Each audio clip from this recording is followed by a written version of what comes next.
ಅವಳ ತುಂಟ ಅತ್ತೆ ಓದುತ್ತಲೇ ನೋಡುತ್ತಾ ನಿಂತವಳ ಗಮನ ಈಗ ಮುಚ್ಚಿದ ಬಾಗಿಲ ಕಡೆಗೆ. ಒಳ ಹೋಗಲು ಭಯವಾಗಿತ್ತು. ಅವರೇನು ದೆವ್ವನ ಎದುರ್ಕೊಳ್ಳೋಕ್ಕೆ? ಅಷ್ಟಕ್ಕೂ ಅವರೇ ತಾಳಿ ಕಟ್ಟಿ ಹೆಂಡ್ತಿ ಮಾಡ್ಕೊಂಡಿದ್ದಾರೆ. ನಾನ್ಯಾಕೆ ಹೆದರ್ಕೋಬೇಕು? ಚಲ್ ಬೇಬಿ, ಈ ತುಂಟ ಧೈರ್ಯಕ್ಕೇನು ಕಮ್ಮಿ ಇಲ್ಲ ಹುಡುಗಿಗೆ. ಹುಚ್ಚುಚ್ಚಾಗಿ ಮನಸ್ಸಿನಲ್ಲೇ ಹೇಳಿಕೊಂಡು ಬಾಗಿಲು ದೂಡಿದಳು. ಬೆಳಗ್ಗೆಯಿಂದ ಯಾವ ಕೆಲಸದ ಕಡೆಯೂ ಗಮನ ಕೊಡದವ ಈ ರಾತ್ರಿ ಹೊತ್ತಿನಲ್ಲಿ ಬೆಡ್ ಮೇಲೆ ಕುಳಿತು ಕಾಲು ಚಾಚಿ ಲ್ಯಾಪ್ಟಾಪ್ ಹಿಡಿದು ಕೆಲಸ ಮಾಡುತ್ತಿದ್ದಾನೆ ನಕುಲ್. ಕೊಂಚ ಕೊಂಚವೇ ಶಬ್ದ ಮಾಡುತ್ತಾ ತೆಗೆದ ಬಾಗಿಲೆಡೆಗೆ ನೋಡಿದ್ದ. ತೂಗು ಹಾಕಿದ್ದ ಗಡಿಯಾರದ ಸಣ್ಣ ಮುಳ್ಳಿನ ಸದ್ದಿಗೆ ತಾಳ ಹಾಕುವಂತೆ ಪಟಪಟ ಎಂದು ಕಣ್ರೆಪ್ಪೆ ಬಡಿಯುತ್ತಾ ನಿಂತಿದ್ದಾಳೆ ಮಡದಿ.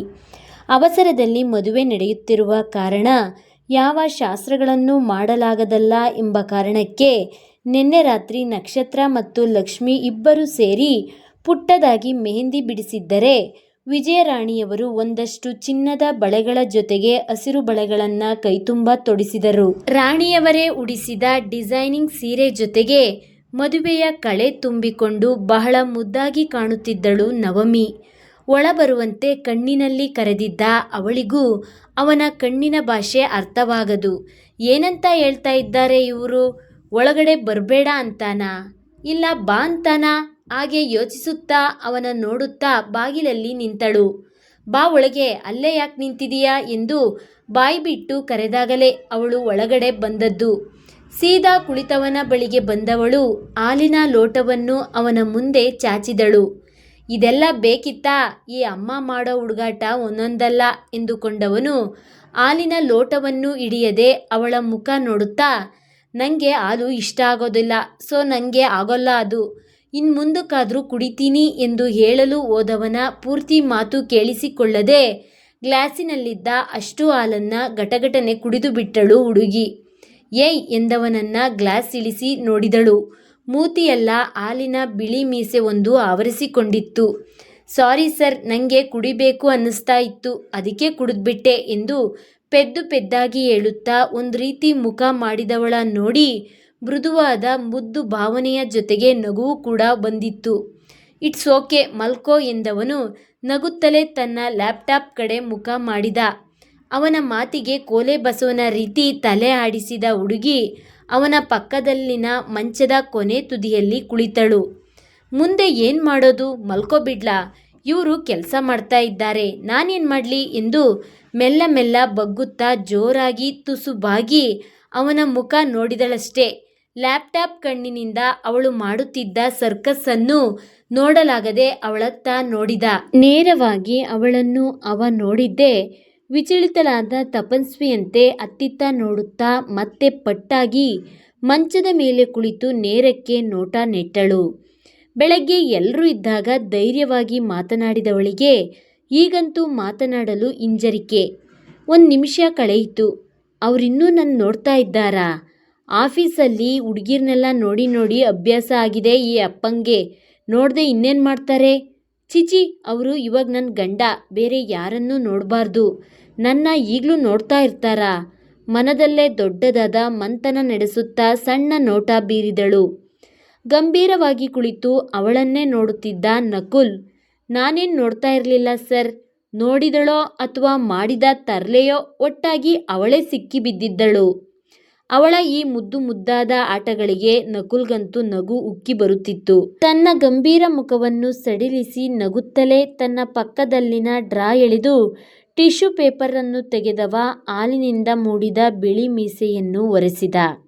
ಅವ ಬಾಗಿದಾಗ ಉಸಿರನ್ನು ಒಂದೇ ಬಾರಿ ಗಂಟ್ಲಲ್ಲಿ ತಡೆ ಹಿಡಿದು ಅವನನ್ನೇ ನೋಡುತ್ತಿದ್ದವಳನ್ನ ನೋಡಿ ಹಿಂದಕ್ಕೆ ಸರಿದು ಟಿಶ್ಯೂವನ್ನು ಪಕ್ಕದಲ್ಲಿದ್ದ ಡಸ್ಟ್ಬಿನ್ಗೆ ಎಸೆಯುತ್ತಾ, ಮಲ್ಗು ಅಂತ ಹೇಳ್ದೆ ಅಲ್ವಾ, ಏನು ಮಾಡ್ತಾ ಇದ್ದೆ ಎಂದವನ ಮಾತಿಗೆ ಏನಿಲ್ಲ ಸರ್ ಎಂದು ಹಲ್ಲು ಗಿಂಜುತ್ತಾ ಪಕ್ಕಕ್ಕೆ ಸರಿದು ಮಂಚದ ತುದಿಯಲ್ಲಿ ತಿರುಗಿ ಮಲಗಿದಳು. ಅವಳು ಏನನ್ನೋ ಹೇಳಲು ಬಯಸುತ್ತಿದ್ದಾಳೆ ಎಂದು ಅವಳ ಚಡಪಡಿಕೆಯಲ್ಲಿ ತಿಳಿದು ಹೋಗಿತ್ತು ಇವನಿಗೆ. ಆದರೂ ಹೇಳಲಾಗದೆ ಒದ್ದಾಡುತ್ತಾ ಮಲಗಿದವಳನ್ನ ನೋಡಿ ನಕ್ಕ. ಮರುದಿನ ಬೆಳಗ್ಗೆ ಅವಳ ಬಳಿ ಮಾತನಾಡಿದರಾಯಿತು. ತನಗೂ ಕೂಡ ಈಗ ಆಯಾಸವಾಗಿದೆ ಎಂದು ಯೋಚಿಸುತ್ತಲೇ ತನ್ನ ಕೆಲಸದ ಕಡೆ ಗಮನ ನೀಡಿದ. ಅವನ ಕಂಪನಿ ಡೇಟಾ ಶೀಟ್ಗಳು ಯಾವುದೂ ಬ್ಯಾಲೆನ್ಸ್ ಆಗದೆ ಬಹಳ ತೊಂದರೆ ನೀಡುತ್ತಿತ್ತು. ಅವುಗಳನ್ನು ಒಂದಕ್ಕೊಂದು ಟ್ಯಾಲಿ ಮಾಡುತ್ತಾ ಎಷ್ಟೋ ಹೊತ್ತಿನ ತನಕ ಕೆಲಸ ಮಾಡುತ್ತಲೇ ಇದ್ದ. ಅವೆಲ್ಲ ಒಂದು ಮಟ್ಟಿಗೆ ಸರಿಯಾಯ್ತು ಎಂದು ಫೈನಲ್ ಆಗಿ ಮತ್ತೊಂದು ಪೇಪರನ್ನು ಹಿಡಿದುಕೊಂಡ. ಕಣ್ಣೆಳೆದಂತಾಗಿ ಆಯಾಸದ ಮುನ್ಸೂಚನೆ ತೋರಿಸಿತ್ತು. ಈಗ ಪಕ್ಕದಲ್ಲಿ ಮಲಗಿದ್ದವಳ ಕಡೆಗೆ ಗಮನ. ಅವಳು ಮಲಗಿಲ್ಲ. ಬೆಡ್ ಮೇಲೆ ಕೈ ಊರಿದವನ ಕೈ ಹಿಡಿಯಲು ಇಂದು ಮುಂದು ಯೋಚಿಸುತ್ತಾ ಅವಳ ಕೈಯನ್ನು ಹಿಂದಕ್ಕೆ ತೆಗೆಯುವುದು, ಮುಂದಕ್ಕೆ ಹಿಡಿಯುವಂತೆ ಮಾಡುತ್ತಾ ಮಲಗಿದ್ದಾಳೆ. ಮೇಲೆದ್ದು ಲ್ಯಾಪ್ಟಾಪ್ ಅನ್ನು ಬದಿಗಿರಿಸಿ ಬಂದವ ತನ್ನ ಜಾಗದಲ್ಲಿ ಉರುಳಿ ಅವಳು ಹಿಡಿಯಲು ಬೇಡವೋ ಎಂದು ಯೋಚಿಸುತ್ತಿದ್ದ ಅವಳ ಕೈಯನ್ನ ಹಿಡಿದಿದ್ದಲ್ಲದೆ ಭದ್ರವಾಗಿ ಬಂಧಿಸಿದ. ಆಶ್ಚರ್ಯದಲ್ಲಿ ಅವನನ್ನೇ ದಿಟ್ಟಿಸಿದ ಹುಡುಗಿ ಮೇಲೆದ್ದು ಕುಳಿತಳು. ಏನ್ ಹೇಳ್ಬೇಕು ಅಂತ ಅಂದ್ಕೊಳ್ತಾ ಇದ್ದೀಯಾ? ಏನ್ ಹೇಳು ಎಂದು ನೇರವಾಗಿ ವಿಷಯಕ್ಕೆ ಬಂದವನನ್ನ ನೋಡಿ ಅವಳ ಗಂಟಲು ಆರಿತ್ತು. ಅವಳು ಕೇಳ್ಬೇಕು ಅಂದ್ಕೊಂಡಿದ್ದನ್ನ ಕೇಳ್ಬೇಕೋ ಬೇಡವೋ ಎಂಬ ಗೊಂದಲಗಳಿವೆ. ಆದರೂ ಒಂದೇ ಮನಸ್ಸಿನಲ್ಲಿ ಕೇಳಿಬಿಡುವ ಎಂದು ಮಾತನಾಡಿಕೊಂಡವಳು ಮೆಲ್ಲಗೆ ಮಾತು ತೆಗೆದಳು. ಅದು ನಿಮಗೆ ಈ ಮದುವೆ ಇಷ್ಟ ಇತ್ತಾ? ಆಫೀಸಲ್ಲಿ ಎಲ್ಲ ಹುಡುಗಿರ ಜೊತೆಗೆ ನೀವು ಚೆನ್ನಾಗಿ ಮಾತಾಡ್ತೀರಾ ಅಂತ ಎಲ್ಲರೂ ಮಾತಾಡ್ತಾರೆ. ಅದೆಲ್ಲ ನಿಜಾನಾ? ಈ ಮದುವೆನ ನಾನು ಇಷ್ಟಪಟ್ಟೇ ಆಗಿದ್ದು. ಆದರೆ ಯಾವ ಗ್ಯಾಪಲ್ಲಿ ನಿಮ್ಮನ್ನ ಇಷ್ಟಪಟ್ಟೆ ಅಂತ ನನಗೂ ಗೊತ್ತಿಲ್ಲ. ನನಗೇನು ಮೋಸ ಮಾಡೋದಿಲ್ಲ ತಾನೇ ನೀವು? ನಿಮ್ಮನ್ನ ದಿನ ನೋಡಿದ್ದೀನಿ. ನಿಮ್ಮ ಬಗ್ಗೆ ಎಲ್ಲರೂ ಆಡೋ ಮಾತು ಕೇಳಿದ್ದೀನಿ. ಯಾವುದನ್ನು ನಂಬಬೇಕು ನಂಬಾರ್ದು ಗೊತ್ತಿಲ್ಲ. But I trust you. ಇದೇ ನಂಬಿಕೆಯಲ್ಲಿ ನಾನು ನಿಮಗೆ ವಧು ಆಗಿದ್ದು. ಈ ನಂಬಿಕೆನ ಮುರಿಯೋದಿಲ್ಲ ತಾನೇ? ಅದೆಷ್ಟು ಆತಂಕ, ಅದೆಷ್ಟು ಕಪಟವಿಲ್ಲದ ಕಣ್ಗಳಲ್ಲಿನ ಮಾತು, ಮುಗ್ಧತೆಯಲ್ಲಿರುವ ಆ ಪುಟ್ಟ ಬೇಡಿಕೆ ಕೊನೆಗೆ ಗಟ್ಟಿ ಮಾಡಿದ ಅವಳ ಕೈಗಳಲ್ಲಿ ಅವನ ಮೇಲಿನ ನಂಬಿಕೆ ಅವನೇ ಅಚ್ಚರಿಗೊಳಗಾಗುವಂತೆ ಮಾಡಿದೆ. ಮನದಲ್ಲಿದ್ದ ಕೊಂಚ ಮಟ್ಟಿನ ತಲ್ಲಣ, ಆಯಾಸ, ನಿದ್ರೆ ಎಲ್ಲವೂ ದೂರ ಓಡಿದಂತಾಯ್ತು. ಅವಳ ಪ್ರತಿ ಚೆಹರೆಗೂ ಮನಸ್ಸಿಗೆ ಪ್ರೀತಿ ಮೂಡಿ ಮರೆಯಾಯ್ತು. ತಾನು ಪ್ರೀತಿಸಬೇಕು ಎಂದು ಹೊರಟವನ ಮೊದಲ ಹೆಜ್ಜೆಯಲ್ಲೇ ಅನುರಾಗ ಬಹುದೊಡ್ಡಗೆ ಅರಳಿತ್ತೆ. ಅದು ಅವನ ಹೃದಯ ತಿಳಿಸಬೇಕಿದೆ. ಬಾ ಇಲ್ಲಿ ಎಂದು ಕೈ ಹಿಡಿದವಳನ್ನ ಬಳಿಗೆ ಬರುವಂತೆ ಕರೆದಿದ್ದ. ಬರೋದಿಲ್ಲ ಎಂಬಂತೆ ತಲೆ ಆಡಿಸಿದವಳ ಮಾತಿಗೆ ಕೈಬಿಟ್ಟ.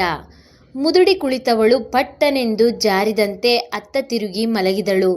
ಮತ್ತದೇನೆನಿಸಿತ್ತೋ ಅವನ ಕಡೆಗೆ ತಿರುಗಿ ಅವನ ಬಳಿಗೆ ಸರಿದಳು. ಹೇಳಿ ಎಂದು ಮೆಲ್ಲ ಉಸಿರಿದಳು. ನಾನ್ ಏನಾಗಬೇಕು ನಿಂಗೆ?